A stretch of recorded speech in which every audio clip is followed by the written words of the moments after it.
São nos dias mais difíceis que Deus surpreende a gente. Quando a gente menos espera, Ele consegue fazer coisas incríveis na nossa vida. Há mais de 20 anos atrás, Ele praticamente fez um telefonema para mim, eu posso dizer isso.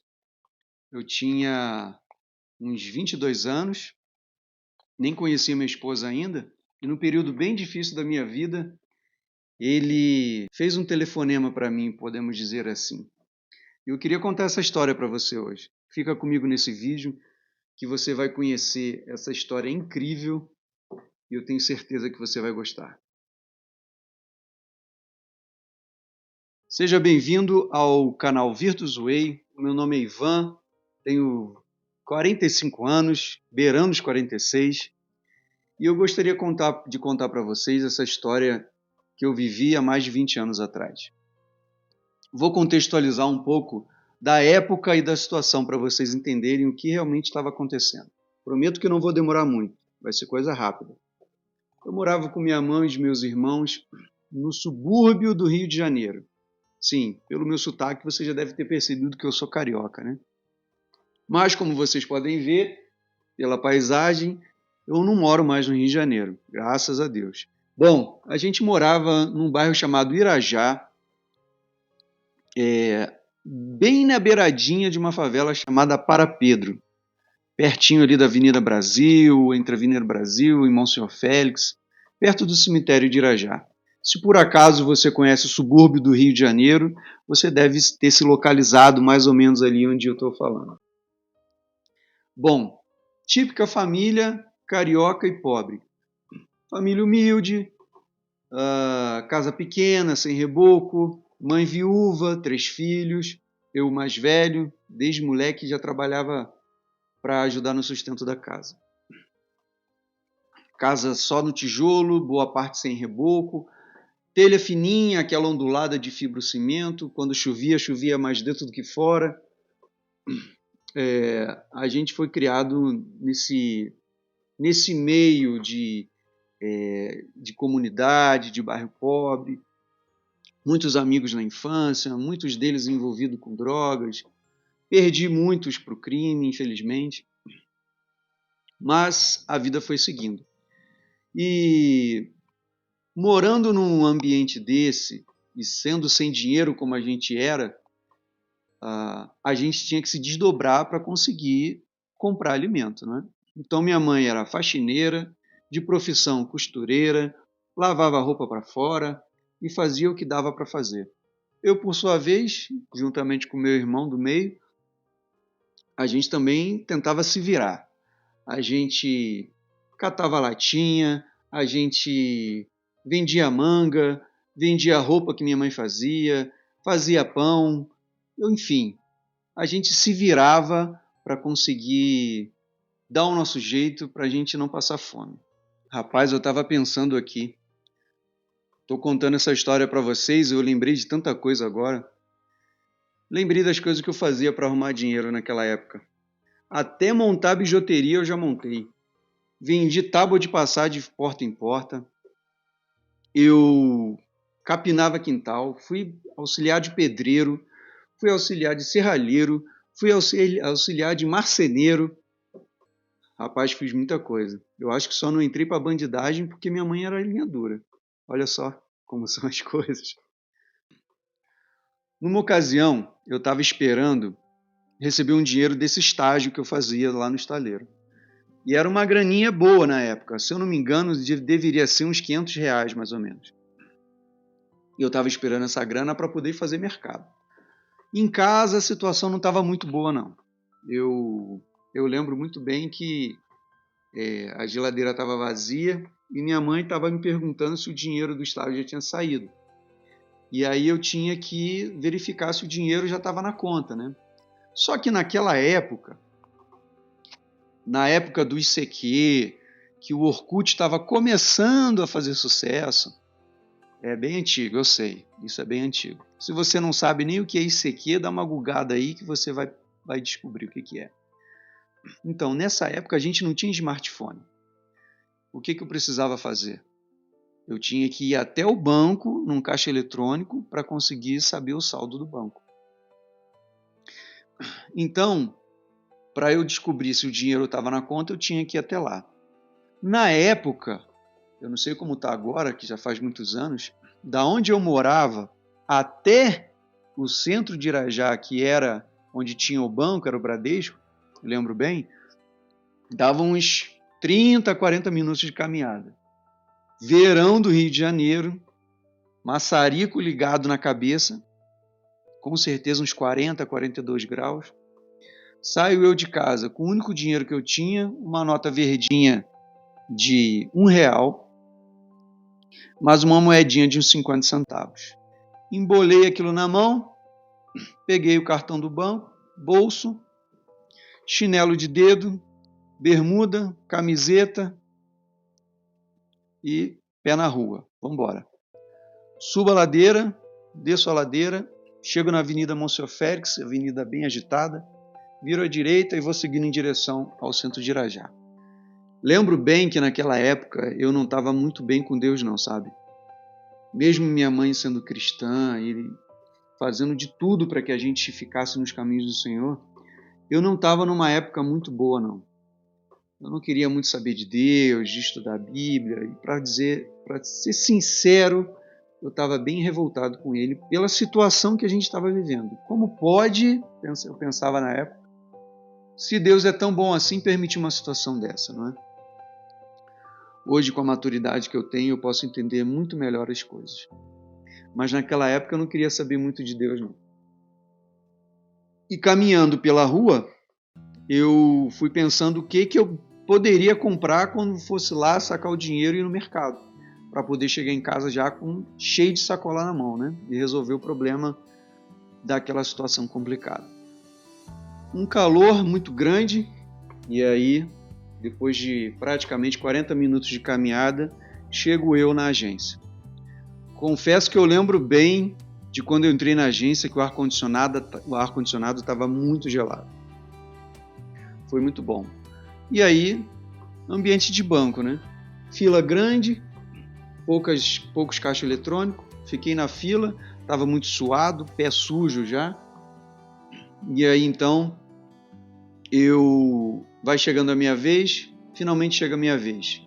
Paro em frente ao caixa eletrônico, tiro do bolso o dinheiro suado, no outro bolso tiro o cartão.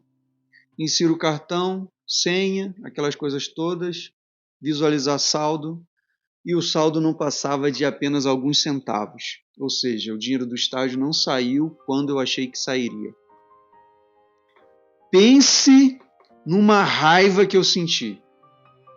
Uma raiva muito grande, uma frustração muito grande de ter que chegar em casa e dizer para minha mãe que eu não tinha o dinheiro sem chegar, em vez de chegar com um monte de sacola de compras. Que situação difícil. Eu, na época, como filho mais velho, já me sentia responsável. Naturalmente, eu fiquei muito frustrado. Saí da agência, abri a mão, olho para aquele 1,50 amassado, suado, já da mão suada, e começo a voltar para casa. Caminhando sem pressa dessa vez, e eu estava sussurrando bons palavrões. Xingando quem?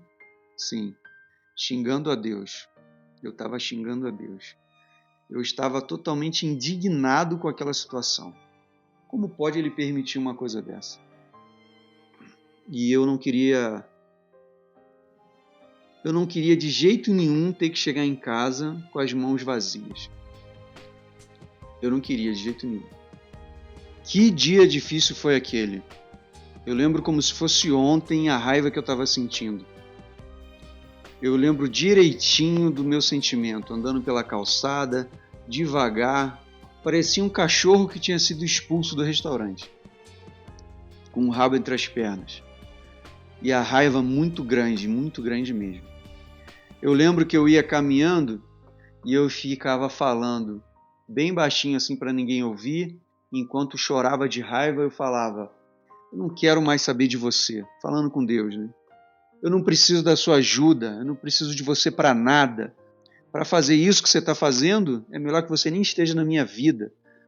Falando eu não vou mencionar aqui, né? Mas eu com certeza eu lembro bem de ter xingado bastante a Deus naquela ocasião. E com muita raiva, com aquele dinheiro espremido na mão, vou eu caminhando de volta para casa, mais 40 minutos, pensando em como que eu ia dizer para minha mãe que eu não tinha recebido dinheiro. Só que depois de uns 20 minutos de caminhada, lá pelo meio do caminho, eu passo em frente a uma casa lotérica, bem pequenininha, devia ter ali uns 2 metros por 3 metros. Era um cubículo a casa lotérica. E naquela época se vendia muito uma coisa que eu acho que nem vende mais hoje. Se chama raspadinha. Era um cartãozinho assim que você raspava com a moeda e você podia ser sorteado para ganhar dinheiro, casa, carro, enfim, um monte de coisas, alguns prêmios. E eu lembro bem do valor que custava a raspadinha. Quanto? Justamente R$ 1,50. Eu decido entrar na casa lotérica. Aquele dinheiro na minha mão e o meu pensamento era: eu vou resolver sozinho, eu não preciso de você para nada, eu vou te provar que eu vou resolver isso. Eu vou ganhar um dinheiro e vou resolver esse problema. E aí então eu entro na fila. E lembro bem que lá na frente, devia ter umas 4, 5 pessoas na minha frente, a atendente gritava próximo, e aí a fila andava um pouquinho. E toda vez que a atendente falava próximo, alguma coisa começou a acontecer. Dentro da minha cabeça, eu comecei a não ouvir vozes, mas pensamento dentro de mim, que era o Salmo 37, verso 5, que dizia assim: entrega o teu caminho ao Senhor, confia nele, o mais ele fará. Sempre foi o meu versículo preferido. Mas nessa ocasião, cada vez que eu andava um pouquinho, vinha na minha mente o versículo, como se tivesse alguém sussurrando para mim o versículo. E eu queria repudiar aquele sentimento, eu queria deixar aquilo para lá, e eu falava: não quero saber de você. Eu lembro como se fosse hoje. Mas fato é que quando chegou a minha vez, que a pessoa da minha frente foi atendida e ela saiu e a atendente disse próximo, eu não dei um passo à frente. Eu fiquei olhando para a atendente, abri minha mão, olhei para aquele dinheiro, olhei para a atendente, ela ficou sem entender nada. E então eu saio da fila. E antes de sair da lotérica, andando devagar, com certeza as pessoas ficaram me achando um louco, eu sussurrei assim bem baixinho: eu vou te dar mais uma chance de você provar que eu não estou sozinho e que você se importa com a gente. Só mais uma chance. E ali eu não pensei mais nada, eu não falei mais nada. Coloquei o dinheiro no bolso e fui andando para casa calmamente, dando tempo ao tempo para eu não chegar em casa com cara de choro. Mais uns 30 minutos, caminhando bem devagar, eu finalmente chego em casa. Entro direto, eram apenas 3 cômodos na casa, entro direto pela sala e vou para o único quarto da casa que tinha. E aí então, sento lá numa mesinha bem pequena que tinha assim, tinha um computador do meu irmão, que ele usava para se conectar na internet de escada na época. Do lado do computador tinha um telefone de mesa. Hoje em dia eu acho que nem existe mais à venda. Era o telefone fixo, né? E tinha um telefone de mesa. E aí eu fico sentado ali, minha mãe percebe que eu cheguei, e aí ela lá da cozinha estava fazendo alguma coisa, e aí ela pergunta: filho, e aí, saiu o dinheiro? E eu, de onde eu estava, tento fazer uma voz otimista e falo para ela: não, mãe, não saiu o dinheiro ainda não, mas daqui a pouco eu volto lá e vejo se saiu. Talvez saia amanhã. Falei alguma coisa assim para ela. E aí ela continuou fazendo o que ela estava fazendo lá e eu fiquei ali olhando para a parede, olhando para o nada, sem saber como resolver aquela situação. Cheio de raiva no meu coração. E aí então eu ouço o telefone tocar. O telefone estava assim do lado, né? E na época a gente passava por uma situação que muita gente ligava para a nossa casa perguntando se era de uma loja de material de construção. Então era comum a gente atender o telefone e a gente logo que atende, as pessoas perguntarem preço de cimento, de areia, de telha, enfim, de qualquer coisa do tipo assim. Quando não, era ligando para fazer pedido do Bob's. Eu não sei como isso acontecia. Eu acho que o nosso número devia ser muito parecido com outros números. E as pessoas, ao discarem errado, acabavam caindo na nossa linha, né? E eu lembro bem que eu peguei o telefone, fui atender, e aí um senhor, eu digo senhor porque ele tinha uma voz de ser um pouco mais velho do que eu. E aí esse senhor, ele fala assim, olá, boa tarde e tal, e tudo mais, cumprimento, eu não lembro exatamente as palavras, mas eu sei que ele pergunta assim para mim, tem telha Brasilite para vender? Meu amigo, quando eu vi aquilo, mas eu esbravejei, eu gritei com o cara de um jeito, aqui não tem telha Brasilite, pelo amor de Deus, eu não aguento mais isso e tal, e briguei, dei bronca no cara, xinguei o cara e sei lá mais o que eu falei. Eu com certeza fui muito grosseiro com ele. E aí então, eu fiquei calado, né, esperando uma resposta, porque eu queria brigar, eu queria colocar para fora tudo que eu estava sentindo. E aquele homem calmamente falou assim para mim, ô meu filho, você me desculpa aí, eu não queria incomodar, você me perdoa, por favor, e tal, e tudo mais. Falou mais algumas coisas pedindo desculpa, e aí eu falei com ele mais alguma coisa que ele tinha que prestar atenção, para não ficar ligando para a casa dos outros errado e tudo mais. Muito grosseiro. E aí ele falou assim para mim, meu filho, eu peço desculpas, mas essa ligação não foi em vão. Deus está tocando no meu coração e está mandando eu te dizer uma coisa. E eu com o telefone na orelha, ouço aquele homem falar assim, Deus está me mandando dizer para você ficar calmo, que tudo vai dar certo, que você não está sozinho e Ele manda você nunca se esquecer. Entrega o teu caminho ao Senhor, confia nele e o mais Ele fará. E aquele homem desligou o telefone. E eu fiquei com o telefone na orelha. Alô? Alô?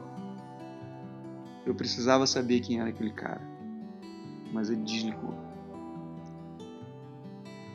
E eu não tive a oportunidade de conversar com ele. De saber quem ele era, de onde ele tinha tirado aquelas palavras. Mas eu confesso para vocês que eu sentei de novo na cadeira, coloquei o telefone no gancho. Eu confesso para vocês que eu chorei. Chorei muito. Eu lembro desse sentimento como se fosse ontem. Isso não quer dizer que depois desse episódio eu não tenha passado por nenhum outro problema. Dias depois eu fui lá no banco e o dinheiro estava lá e as coisas foram se resolvendo. Mas eu sei que daquele dia em diante eu não tive mais medo. Medo de enfrentar os problemas. Eu não me senti mais sozinho enfrentando os problemas. Eu sempre soube a partir de então que Deus estaria comigo. Isso não quer dizer que eu não tive problemas, eu tive muitos problemas. E tenho até hoje. Quem não tem, não é mesmo? Mas foi diferente para mim aquele dia. Foi muito diferente. Eu não sei no que você acredita, se você é ateu, se você é cristão, ou seja lá por que você veio cair aqui nesse vídeo. Mas eu só quero te dizer que se você está passando por uma fase assim difícil, em que você não sabe como resolver e não vê saída, da mesma maneira que Deus usou aquele homem para falar comigo, eu quero dizer para você hoje, humildemente, assim, de coração, vai passar, cara. Vai passar. Você vai superar isso. Você não está só. Mesmo que você não acredite, Deus está com você. E a propósito, eu sou um desconhecido na internet, né? Estou começando a gravar vídeos e eu achei que seria muito bom eu começar a fazer um dos primeiros vídeos ser esse, dessa experiência tão marcante na minha vida. Então, meu amigo, espero que você tenha gostado dessa história, dessa experiência que aconteceu comigo há mais de 20 anos atrás. Eu espero que tenha feito um pouquinho de diferença para você. Que Deus te abençoe, força, e nunca se esqueça de uma frase que eu ouvi e nunca mais esqueci. A conduta define um homem. É uma boa frase, não é? Forte abraço. Tchau, tchau.